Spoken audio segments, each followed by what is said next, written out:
گھر سے نکلتے وقت پردے کے ساتھ نکلتے ہیں، ایسا محسوس ہوتا ہے کہ نبی کی سنت زندہ کرنے والی یہی لڑکی ہے۔ زمین بھی لرزے گی آپ لوگوں کے خرافاتی خیالات اور آپ لوگوں کے دھوکے کو دیکھ کر۔ ماں باپ کے آنکھوں پر پردہ ڈال کر آپ یہاں سے پردہ پہن کر جاتی ہیں، جو پہلے سے پلاننگ بنا کے رکھے ہوتے ہیں، وہ مقام جب آ جاتا ہے تو سارے نبی کے پردے کو نکال کر بازار میں پھینک دیتے ہیں۔ نبی کے سنت کو بازار میں بیچ رہے ہیں آپ لوگ، اور حق کے لیے لڑ رہے ہیں کہ ہم اپنی من پسند کی زندگی جینا چاہتے ہیں، ہمیں کیوں قید کر رہے ہیں؟ جیل خانہ ہو گیا ہے گھر، آپ کا گھر، آپ کا مکان، پردے کے ساتھ جینے والی زندگی، نبی کے طریقے سے جینے والی زندگی قید خانے کی طرح لگ رہی ہے آپ کو؟ دیکھیے جا کر جہاں پر زلزلہ آ کر ہے، جہاں پر سونامی آ کر ہے، آپ کا گھر آپ کو قید خانہ لگ رہا ہے، تو ان کی کیا حالت ہوگی جہاں پر زلزلہ آ کر سارے گھر نیچے گر گئے، جس کے پاس اب رہنے کے لیے چھت بھی نہیں ہے۔ خیال کریں ذرا، اللہ کے عذاب سے ڈریں۔ یہ کائنات اللہ کی ہے، کسی کے باپ کی جاگیر نہیں ہے کائنات، یاد رکھیں، خیال کریں۔ میں ہر عورت کو نہیں کہہ رہا ہوں، ہر لڑکی کو نہیں کہہ رہا ہوں، ہیں کوئی نیک عورتیں بھی، نیک لڑکیاں بھی ہیں، اللہ کی نیک بندیاں بھی ہیں۔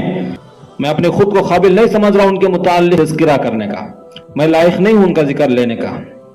نیک جو بندے ہیں، نیک جو بندیاں ہیں، میں ان کی دعاؤں کا محتاج ہوں۔ جو دیکھ رہے ہیں، جو سن رہے ہیں، جو نیک بندے اور نیک بندیاں ہیں، نیک لڑکیاں ہیں، نیک عورتیں ہیں، وہ سب میرے لیے دعا فرمائے، میں آپ لوگوں کی دعاؤں کا محتاج ہوں۔ دعا کیجیے آپ اللہ کو راضی کرنے کے لیے اپنی خواہشات کو قربان کر رہے ہیں، اپنے نیک اعمال کی زندگی کو آگے بڑھا رہے ہیں، گناہوں سے بچ رہے ہیں، آج کے دور میں بھی، آج کے ماحول میں بھی گناہوں سے بچ کے زندگی بسر کر رہے ہیں، اور اپنی من پسند کی زندگی کو ختم کر رہے ہیں، اور اللہ کے لیے، اللہ کے نبی کی امیدوں کے لیے، اللہ کے نبی کے طریقے کے لیے، قرآن و حدیث پر عمل کرنے کے لیے، اللہ کو راضی کرنے کے لیے اپنے نفس کے خواہشات کو مار کر تم اپنے آپ کو اللہ کے آگے پیش کر رہے ہیں۔ بہت بڑی قدر ہے آپ کی، یہاں بھی ہے اور مرنے کے بعد بھی آخرت میں بھی ہے۔ لیکن یاد رکھیں، وہ عورتیں، وہ لڑکیاں جو اس طرح کی حرکتیں کر رہی ہیں، اللہ کے غضب کو زمین پر نازل کروانے کی وجہ بن رہی ہیں، وہ یاد رکھیں۔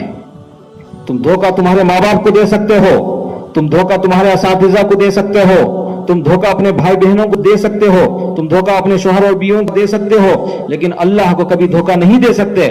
یاد رکھیں، تمہارا حسن اور تمہاری جوانی برقرار نہیں ہے۔ اللہ تعالیٰ ایک بیماری اگر عطا کر دیا تو پھر تم بستر کے حوالے ہو سکتے ہو،